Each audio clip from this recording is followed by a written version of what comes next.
Welcome to today's deep dive. We are looking at a really fascinating stack of observation logs today from Team AI Lab. Right, the July 10th, 2026 logs. Exactly. And our mission today is figuring out what happens to these trading algorithms when the market just completely loses its mind. But full disclosure right up front, this is a pure algorithm simulation. Yeah, no financial advice here. Right? And definitely no promises of returns. Yeah. We're just looking at cold, hard research data. Right. And that data is showing an incredibly abnormal market state right now. Like, if you look at major indices, the NIC 225 or TOPIX, the algorithms are... They're just decoupling entirely. Exactly. The usual logic just isn't holding up at all. That's wild. Yeah, it's like financial gravity just shut off. The old physics of the market just don't apply anymore. They really don't. And to survive this storm, Team AI Lab deployed two opposing algorithmic philosophies, which are the mountain climbers and the wave riders. Okay, so I need help visualizing this. How exactly does a mountain climber seek, equilibrium while a wave rider tries to harness the chaos? Well, it really comes down to their core mechanisms. So wave riders are built to chase momentum. When they see a surge, their logic tells them to jump on and, ride to the top. But in today's chaotic environment, that's got to be dangerous, right? Because the market is throwing out all these false signals. Exactly. The riders buy into this massive fake surge, and then the momentum instantly reverses, which... it just crushes them. Yeah, completely. Mountain climbers, on the other hand, use really complex hedging. They aren't trying to guess if the market goes up or down. Right, they're just constantly adjusting their positions to stay perfectly neutral. Finding that unmoving anchor point, basically, amidst all the volatility. You nailed it. And that explains the brutal standings we saw today. Yeah, the wave riders basically chased ghosts all day. They dropped a staggering 28.5 points. Dragging their season total to a negative 17.8.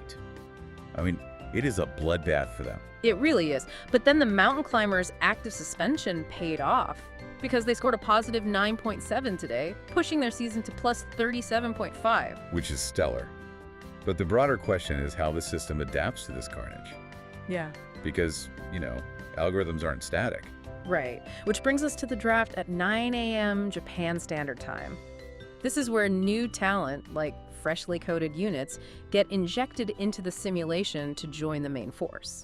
Yeah, and just to define that quickly for anyone new to the deep dive, a unit is a specific algorithmic deployment targeting a certain sector. And a session is basically a trading day, right? So these units get deployed with a 10-session lifespan to prove their worth. Exactly. So in today's draft, the climbers scouted 4 new units. They are actively searching for more of those neutral anchor points. While the riders only drafted 1. Right.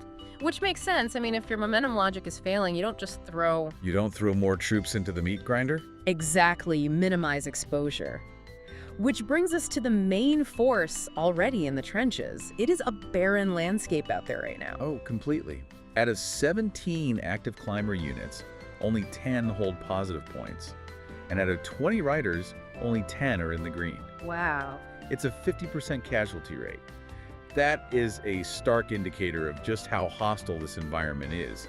The existing logic is literally breaking under the pressure. It's wild. The logs actually describe these 20 survivors as lighthouses in the dark. I love that phrase. It's very poetic. But mechanically speaking, why did these specific units survive when everything else just got swallowed by the storm? Well, we can see the answer in the final scorecards of the units that finished their 10-session run today. Look at the Climbers Transportation Equipment unit. Right. It exited with a positive 0.9 points, which sounds super small. It does, but mechanically, it successfully identified this microscopic pocket of predictability. It held a perfectly stable hedge while the rest of the sector just thrashed around. Wow. And what about the riders? Because one of their rubber products units actually managed to exit with positive 5.2 points. Yeah, which is huge. Right. So how does a momentum algorithm win when the market is faking everyone else out? Because in that one specific sector, the surge wasn't a fake out. There was a genuine, sustained trend amidst all the broader chaos. So the unit executed its logic perfectly because it caught a real wave instead of a mirage. Exactly. So it's not that the wave rider logic is inherently broken, it's just operating in the wrong environment right now.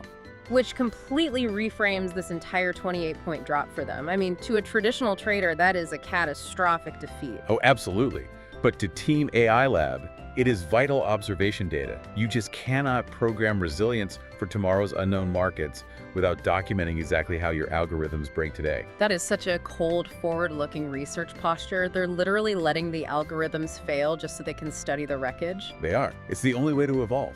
That is a wild way to think about failure. And it really leaves you with something to chew on. Like, if the foundational rules of your own industry just flipped overnight, would your internal logic crash? Or would you find a way to adapt? Right. Would you become one of those lighthouses in the dark? Think about that. And hey, to keep tracking this storm with us, make sure you subscribe to the channel. And click the Substack link in the video description. Yes, absolutely. Sign up for a premium Substack subscription to get access to all of the detailed analytical data we dissect here. See you next time.